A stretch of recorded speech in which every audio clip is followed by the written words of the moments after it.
പരിശുദ്ധാവിയുടെ ചില വചനങ്ങളാണ് ഇവിടെ പറയുന്നത്.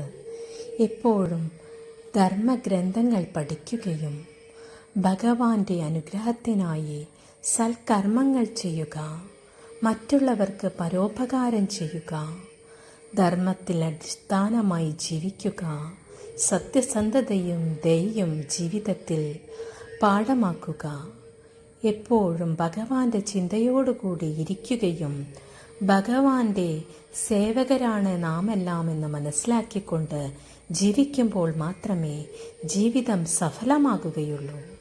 അതിനുവേണ്ടി എല്ലാവരും പരിശ്രമിക്കുക. നിർമ്മലമായ ഹൃദയത്തിൽ മാത്രമേ ഭഗവാൻ കുടിയിരിക്കുകയുള്ളൂ. അതുകൊണ്ട് എപ്പോഴും മന്ത്രജപത്താലും ഹൃദയം എപ്പോഴും നിർമ്മലമാക്കി വയ്ക്കുക. മറ്റുള്ളവർക്ക് സേവനങ്ങൾ ചെയ്യുക. ഫലേച്ഛ കൂടാതെ ചെയ്യുന്ന സേവനങ്ങൾ ഭഗവാനിലെത്തപ്പെടുന്നു. നിങ്ങളിൽ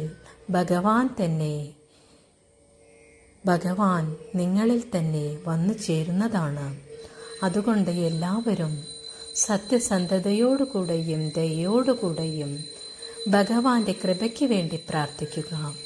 സർവർക്കും സർവമംഗളങ്ങളും ഉണ്ടാവട്ടെ. ജഗദീശ്വരൻ്റെ അനുഗ്രഹങ്ങൾ എല്ലാവർക്കും ലഭിക്കട്ടെ. അതിനായി എല്ലാവരും ഇതേ രീതിയിൽ ചെയ്യുക. ലോകാ സമസ്താ സുഖിനോ ഭവന്തു.